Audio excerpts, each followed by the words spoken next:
자, 제국주의와 민족운동에 대해서 한번 얘기를 해봐야겠습니다.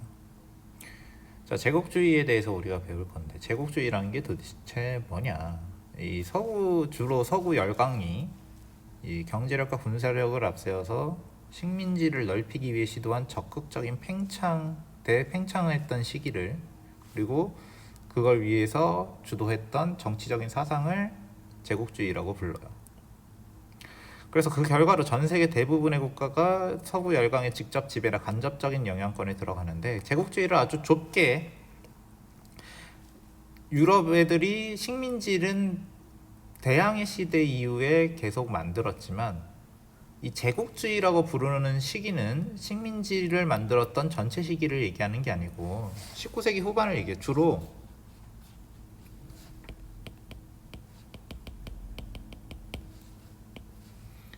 한 1870년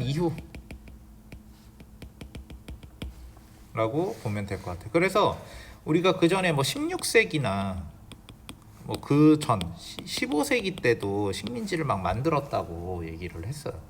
뭐 예를 들면 에스파냐 같은 국가들이 뭐 아메리카 대륙을 식민지로 만들었다. 뭐 그 이전에도 식민지는 굉장히 많았는데, 그때는 제국주의라고 막 얘기를 하지는 않고, 이 1870년 이후에 그 식민지, 이제 그 전에 진출하지 않았던 곳을 본격적으로 막 주로 뭐 아프리카나 아시아 같은 지역에 이제 진출했던 것을 제국주의 시대라고 부르게 되는 거지. 그래서 당시 이런 제국주의 시대 때 주로 식민지를 많이 만들어서 제국주의 국가라고 불렀던 나라들은 주로 프랑스나 영국, 이런 나라들이 매우 대표적입니다. 다른 나라들도 있지만. 그래서 이 제국주의 시대가 전개가 되고 나니까 전 세계에 유럽이나 혹은 유럽 열강의 식민지가 된 곳이 색깔로 표시를 하고 나니까 이렇게 나온단 말이에요. 이 아메리카 대륙의 요 지역은 예전에 에스파냐 포르투갈 식민지였다가 독립을 한 지역이고, 뭐 중국도 사실은 식민지가 아니었지만 거의 뭐 식민지나 다르면 반식민지 신세였고, 그러니까 일부 국가들을 제외하고는, 아주 특수한 경우를 제외하고는 식민지가 되거나 아니면 식민지를 만드는 제국주의 국가가 됐다라는 거지. 그래서 지구의 대부분의 지역이 일부 유럽 국가들의 식민지가 된 결과를 낳게 되는 거죠. 이 제국주의 시대가. 왜 이렇게 했냐는 거야. 여러 가지 이유가 있어요. 첫 번째, 경제적인 이유를 얘기하는데, 뭐 이런 이유가 있겠지. 원료 공급지를 차지하기 위해서. 그리고 그 차지한 지역에서 원료를 공급을 받아서 공장에서 물건을 만들었으면 그 생산 제품의 판매 시장이지. 공장에서 물건을 만들었으면 또 팔아야 될 거 아니야. 그래서 판매 시장도 되는 거지. 원료 공급지이자 판매 시장, 이걸 구하기 위해서. 그리고 잉여 자본의 투자처를 찾기 위해서, 식민지를 개척을 하면 식민지 개척 사업을 할 거 아니야. 거기에 돈이 투자가 되니까 남아 도는 돈에 투자처를 찾기 위해서, 이런 경제적인 이유가 있다고 해요. 대표적으로 세실로즈 같은 사람이 아프리카 대륙을 종단해서 영국의 식민지를 만들겠다, 뭐 이렇게 얘기를 하는 거지. 이 사람은 식민지로 경제적인 이득을 많이 거뒀지. 그리고 경제적인 이득뿐만 아니고 다른 이유도 있는데, 자, 세실로즈가 했던 얘기를 봅시다. 나는 어제 런던 이스트엔드에 가서 실업자들의 집회를 방청하였다. 그곳에서 실업자를 이야기를 들은 후 제국주의가 중요함을 더욱 확신하였다. 나의 포부는 사회 문제를 해결하는 데 있다. 우리는 대형 제국의 4천만 인구를 피비린내나는 내란으로부터 지키고 과잉 인구를 수용한 방법을 찾아야 한다. 이를 위해 새로운 영토를 확보하고 공장이나 광산에서 생산한 상품의 판로를 개척해야만 한다. 만일 당신이 내란을 피하고 싶다면 당신은 제국주의자가 되어야 한다. 경제적인 이유겠지. 왜 경제적인 이유냐? 내란인데. 왜냐면 실업자들이 너무 많다 이거야, 영국에는. 이 사람들의 일자리, 그리고 이민을 시킬 곳, 그리고 이 사람들이 일자리를 얻으려면 공장이 잘 돌아가야 될 거 아니야. 그럼 식민지를 많이 만들어갖고 물건을 팔고 원료를 수입하고 이런 걸 해야 된다는 거지. 그래서 그런 논리로 세실 로즈라는 사람이 이런 걸 얘기했다는 거야. 알다시피 영국은 이미 산업혁명으로 공장 엄청나게 돌리고 있잖아. 근데 공장에서 물건을 왕창 생산하면 팔긴 팔아야 될 거 아니야. 그래서 제국주의 시대가 시작되고 나니까 영국이 면직물을 아시아에 팔아 넘길 수 있었다라는 거지. 이것도 마찬가지야. 이거는 일본이에요.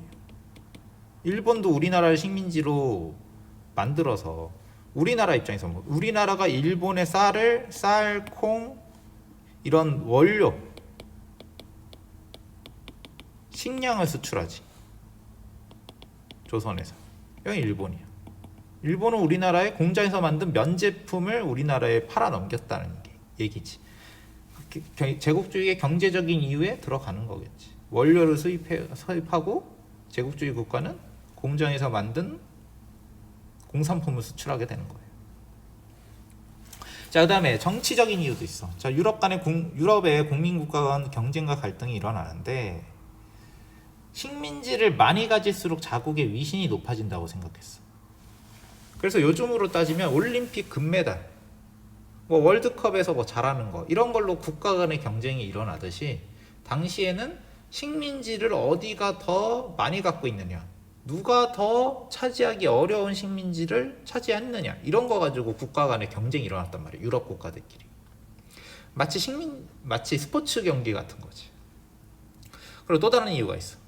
인종주의적인 이유가 있다. 식민지 지배를 합리화시키는 논리가 있는데, 자, 서양의 문화와 인종에 대한 우월 의식을 가지고 있었단 말이에요. 유럽인들이. 그래서 미개한 비서양인들을 자기네들이 문명화 시켜주겠다. 근데 문명화 시켜주려면 자기네들이 지배를 해야 되잖아. 식민지는 필수다. 그러니까 이건 다 앞서간 우리 우월한 유럽 인종의 책무다. 이렇게 나오는 거지.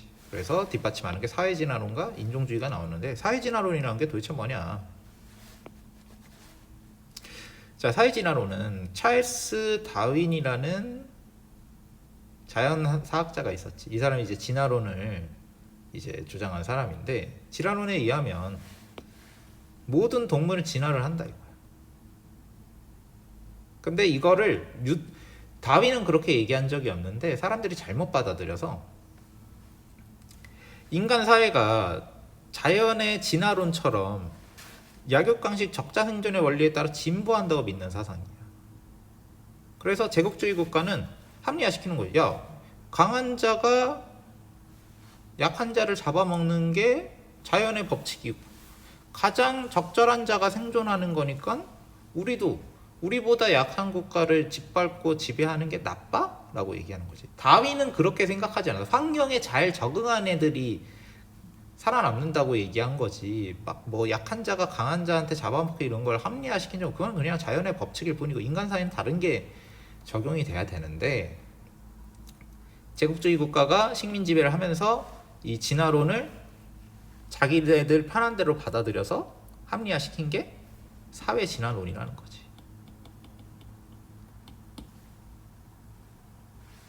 그래서 이렇게 표현한다고. 밑에 있는 나라는 여긴 영국이고 여긴 미국이야. 얘네들이 누굴 업고 가고 있어. 자기네들이 미개하다고 생각하는 다른 지역의 사람들을 업고 간다는 거야. 자기네들 혼자서 가면 편할 텐데 이 멍청이들을 우리가 다 업어 키운다. 그래서 문명화로 우리가 끌고 간다. 이렇게 얘기한다는 거지. 이 사람들 생각은 안중에도 없어. 애초에 얘네들을 미개하다고 생각하고 있잖아. 자, 그래서 대표적으로 이 유럽 열강들이 어디에 많이 진출을 하냐면 아프리카 지역으로 진출을 많이 해요. 가까우니까 갔겠지. 그래서 자, 이 유럽 국가들이 아프리카를 나눠 먹게 되는데 주로 영국과 프랑스가 나서게 돼요. 영국은 종단 정책이라고 해서 세로로 가는 걸 종단이라고 하지. 자, 근데 프랑스는 횡단 정책이라고 해서 가로로 가는 걸 횡단 정책이라고 불러. 그래서 종단 정책의 대표적인 인물은 아까 봤던 영국의 세실 로즈. 이 사람 영국 사람이지. 아프리카 식민지를 이렇게 개척을 해야 된다는 거야. 그 다음에 아까 얘기했듯이 프랑스는 횡단 정책을 벌이는데, 자, 종단하고 횡단하면 어디선가 부딪히겠지. 실제로 부딪혔단 말이야. 파쇼다라는 곳에서 영국 군대와 프랑스 군대가 전투를 벌이는 사건이 벌어지게 되는 거예요. 이것을 파쇼다 사건이라고 불러요. 그리고 영국, 프랑스 말고도 다른 유럽 국가들도 아프리카에 진출했기 때문에 또 충돌이 벌어지게 되는데, 또 독일과 프랑스가 모로코에서, 이 지역은 또 유럽과 워낙 가까우니까 또 전략적 요충지인데, 여기서 또 모로코 사건이라는 사건이 벌어지게 되는 거예요. 그러니까 독일이 프랑스의 영향권에 있었던 모로코에 자기네들이 진출해 보겠다고 여러 가지 일을 벌인 거지. 그래서 유럽 국가들이 아프리카 지역을 서로 나눠 먹었고, 나눠 먹게 떨어지면 이제 서로 남이 갖고 있는 걸 먹으려고 할 거 아니야. 충돌이 벌어지는 거죠. 그래서 대표적으로 1898년에 파쇼다 사건, 그리고 1905년, 11년에 두 차례 일어났던 모로코 사건이 대표적인 거지. 아까 봤던 이 독일 제국의 빌헬름 2세가 영국과 프랑스가 아프리카 지역을 다 해먹는 거에 대해서 불만을 가졌단 말이야. 이런 얘기를 한단 말이야. 우리도 햇볕이 비치는 양지에 자리를 마련하려는 것이다. 이게 뭐야? 야, 영국, 프랑스만 이렇게 식민지 많이 가지냐? 우리 독일도 영국, 프랑스만큼 식민지를 많이 가질 자격이 돼. 아까 얘기했잖아.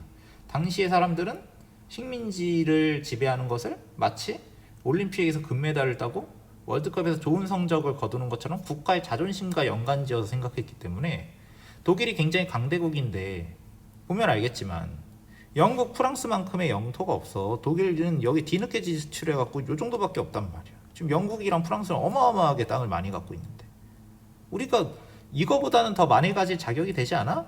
라고 독일 황제도 이렇게 주장을 했다라는 거지. 그래서 모로코 사건 같은 일들이 벌어지는 거예요. 독일이 뒤늦게 나서니까 프랑스가 먹던 데에 막 찝쩍거릴 거 아니야. 그지? 그래서 충돌이 벌어지는 거예요. 요런 데는 좀 빈 땅이었으니까 별 충돌 없이 들어갔지만 여긴 좀 달랐단 말이지. 그리고 독일이랑 프랑스는 원래 사이도 안 좋으니까. 자, 그 다음에 아시아로 넘어가 봅시다. 자, 영국은 인도에 진출하게 되는데 17세기 초에 이미 동인도 회사를 앞세워서 인도에 진출했어. 그러다가 프랑스와 경쟁을 해서 승리를 하면서 영국이 인도를 지배하게 되지. 만약에 이 1757년에 플라시 전투에서 영국이 패배하고 프랑스가 이겼다면 인도는 프랑스가가 됐을 수도 있겠지. 그래서 처음에 이 유럽 국가들이 인도에 진출했을 때는 그냥 주로 항구 지역에만 진출을 많이 했어. 인도가 워낙 넓고 여기는 무굴 제국이 이미 있었기 때문에 얘네가 강했을 때는 그지? 내륙 지역까지 진출을 못했겠지. 거점만 마련한 거야 처음에는 그 항구에. 그지? 이 타지마할도 세웠던 이 강대한 무굴 제국. 아우랑제부 황제가 지배할 때까지만 해도 강대인데 이 사람이 죽고 나서 무굴 제국이 급격히 악화되지. 그때부터 영국과 프랑스 같은 유럽 국가들이 인도에 막 진출을 해서 자기네들끼리 인도를 차지하겠다고 싸우게 되는 거야. 그게 1757년에 플라시 전투지. 아까 봤듯이 아우랑제부가 죽었을 때가 1707년이란 말이야. 그 이후에 무굴 제국은 급격히 악화가 되는 거지. 그래서 영국이 승리해서 인도에서 주도권을 장악하게 된다. 그럼 왜 이렇게 힘없게 당기느냐? 무굴 제국이 그냥 약해진 게 아니고 여러 국가로 쪼개지면서 약해졌기 때문에 외부 세력인 유럽 국가들이 인도에 멋대로 진출할 수 있었던 거야. 그래서 플라시 전투 이후에 영국은 특이하게 동인도 회사라는 회사를 앞세워서 인도를 지배하게 돼. 영국 정부가 아니야.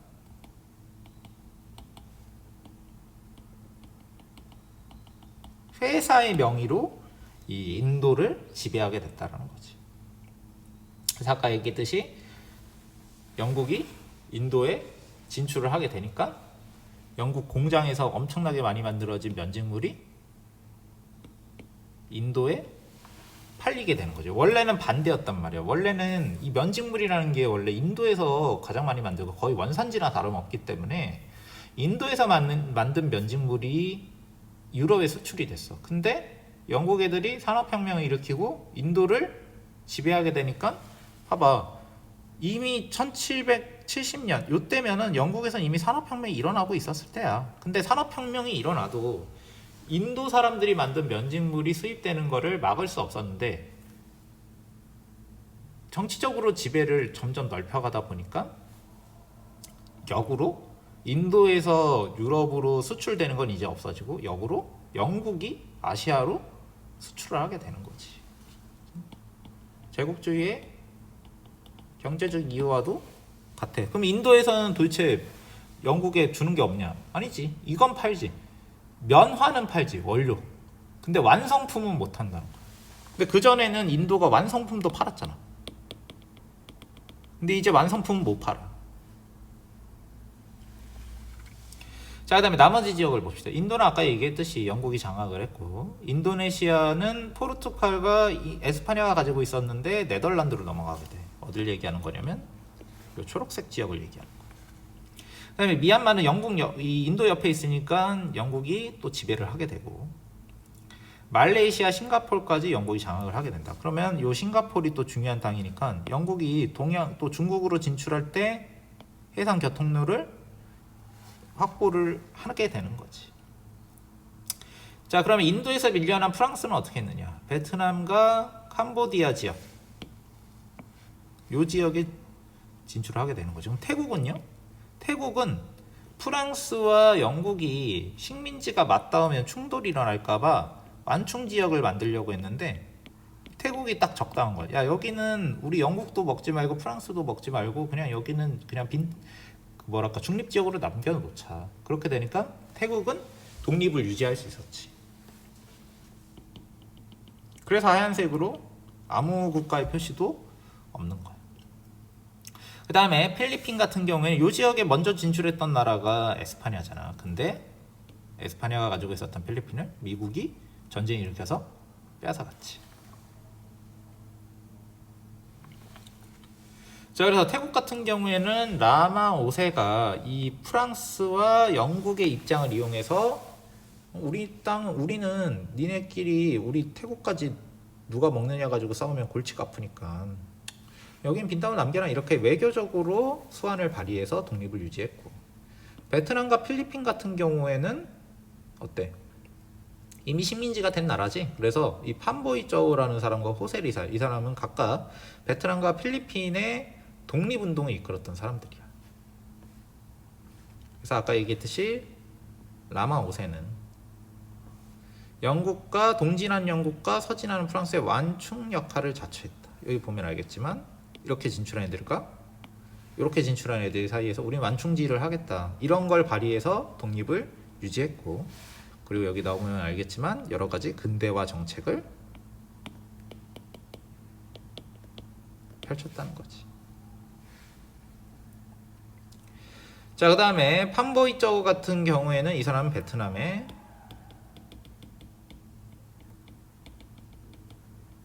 운동가인데 대표적으로 뭐 월남망국사라는 책을 저술해서 우리 베트남이 왜 망했을까 이런 것도 하고, 그 다음에 근대화를 일으켜야 되니까 당시 아시아에서 가장 발전된 나라라고 생각했던 일본에 유학생을 보내서 근대화된 지식인을 키우려는 동유운동을 일으켰다, 이런 걸 알고 있습니다. 그 다음에 호세 리살은, 이 사람은 나에게 손대지 마라라는 책을 저술해. 그래서 당시 독립운동을 일으키는 자극제 역할을 했던 거지. 그래서 이 사람은 에스파냐에 대한